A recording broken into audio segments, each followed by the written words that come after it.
Hello Year 3, this week we are going to be looking at a portrait, but we're going to be doing something a little bit different with it today. So you're going to need a couple of materials, so once I've told you what you'll need, I'd recommend probably pausing it, collecting what you need, and then coming back and watching the rest of the video. Or you can just watch it till the end, get what you need, and come back to the video if you need, up to you. So there are two options you can have for this week. So if you are lucky, and you've got some coloured paper at home, you'll need coloured paper, scissors, glue, and your drawing stuff. If you don't have any coloured paper at home, you'll need white paper, some coloured pencils or textures, scissors, glue, and your drawing stuff. All right, they're your two choices. So if you're lucky like me and you've got coloured paper, you're grabbing coloured paper and all your cutting and drawing things. If you don't have any coloured paper, you're going to grab your white paper, your cutting and drawing things, and some coloured pencils or textures. So, let's go. Okie dokie. So, I've got a white piece of paper which I'm going to use as my base for my artwork. I've got some coloured paper, my scissors and my glue. And of course I have somewhere, where did I put it? My grey lead. I've got a mechanical pencil today. So, if you don't have coloured paper, I'd like you to start by grabbing a white piece of paper, and all you're going to do is basically make your own coloured paper. So I'm going to start by just colouring in some sections with my textures. For something like this, textures is good because it's really quick. If you don't have textures though, don't stress. I think I'm going to put a piece of paper down so I'm not mucking up my desk. I'm going to put similar colours together so they sort of blend together.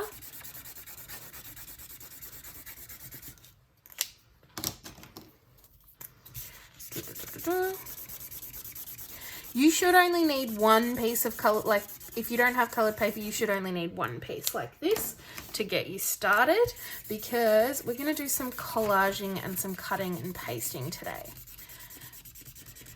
This should be more than enough for you to be able to do what we're going to do today.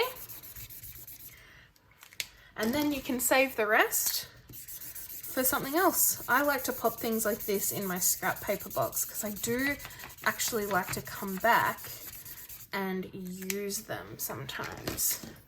They're a good thing to have lying around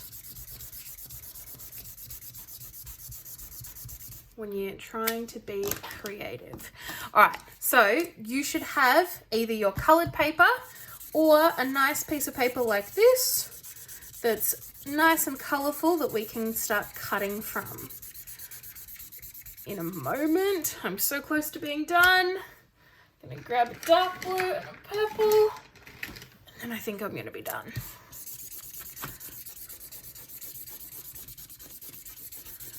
Okay, like I said, we're doing a portrait, but it's going to be a bit different to things we've done before.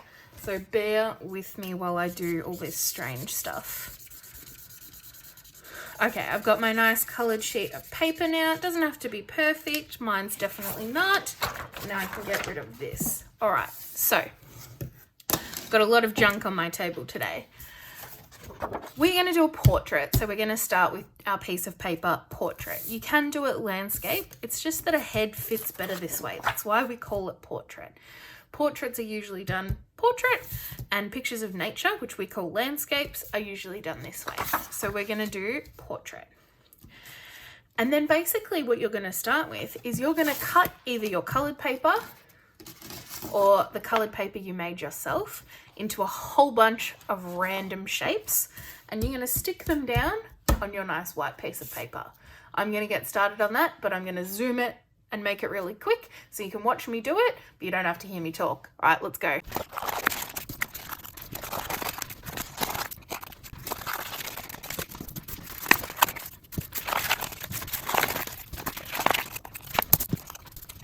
Okay, so I've now got a whole bunch of random organic shapes, and all I'm going to do is randomly put them on my piece of paper.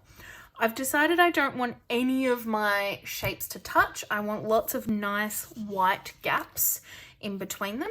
So I'm going to spread these out and decide how I like them and then glue them down.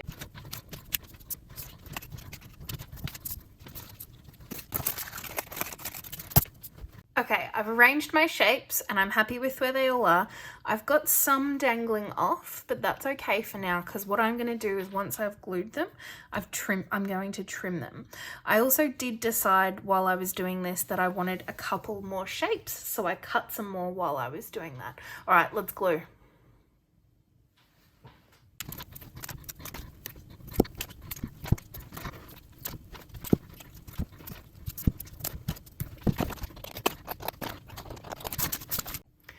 All right, so I've trimmed the little dangly bits off of my collage, and I've cleaned up my little workspace a little bit so that I can focus and work and not have a whole bunch of things in the way. All right, here is now where things are going to get a little bit strange. How are we turning this into a portrait? Well, we're actually not going to turn this into a portrait. We're actually going to use this as the background of a portrait. So what you're going to draw is a face over the top of this. So you're going to use all of the skills that we worked on last term to draw a face on top of this collage background.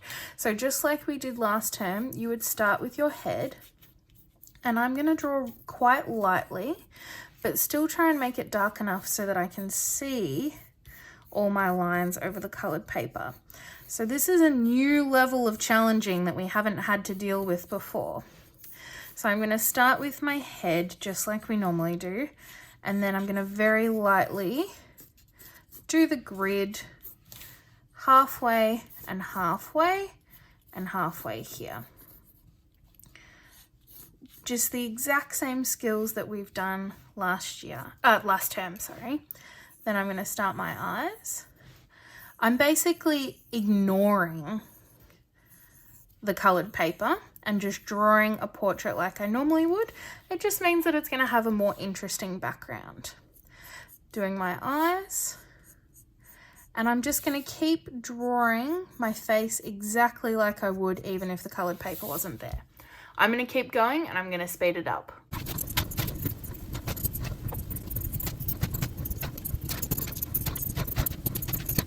All right, so I've got the rough shape of my face in. Normally we would do our fruit and vegetables, so our mangoes for the eyes, strawberry for the nose, cucumber and carrots for the ears, but because I wanted to do that quickly, I've just gone and quickly done it. Then I'm gonna go in and add all my detail like I normally would. I'm gonna do that without you watching because it's gonna take time, and then I'm gonna come back and show you where I'm at. Okay, now that I've got most of my detail in, I'm actually not going to do any shading with this drawing today. What I'm actually going to do instead is I'm going to grab my black texture. So I'm going to grab my black texture out. This one goes through the page a little bit, so I'm going to put a piece of paper down to protect my table.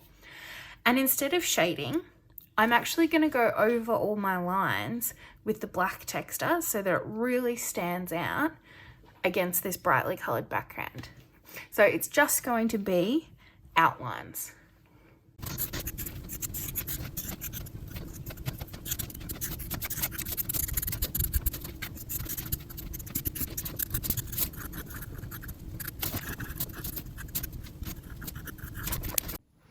Okay, now I've got my black outlines.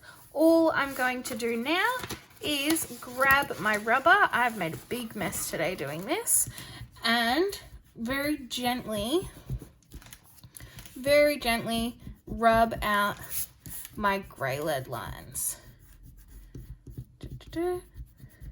If I want to add more detail then, I can go in with my texture once all my grey lead lines are gone. Ooh, a little bit of more glue here.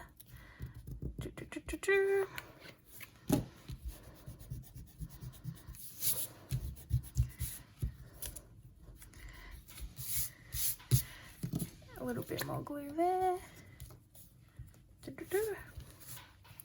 And then if I wanted to, I could go in and add some more detail on this artwork as well.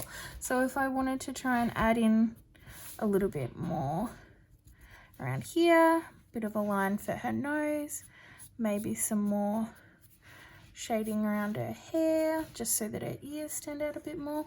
I can also make my lines a bit thicker if I wanted to. Try and give some texture in her lips. I wish I hadn't done that. I don't like that, but that's okay. It's all part of it. And then we've got what is really a pretty simple drawing, but we've been able to make it a lot more interesting by giving it a really cool, funky background. Alright, I hope you enjoyed having a go doing something different today and using the skills that we've already have with our drawing to make a self-portrait or portrait. It doesn't have to be of someone real. That's just a little bit more interesting than what we would normally be drawing. So I'm pretty happy with how she turns out, though I do wish that I didn't do that thing in the lips. You could add lots more detail if you wanted to. You could even add some shading if you wanted, but I like it simple like this. All right, I hope you enjoy. Good luck with it. I can't wait to see them. Goodbye.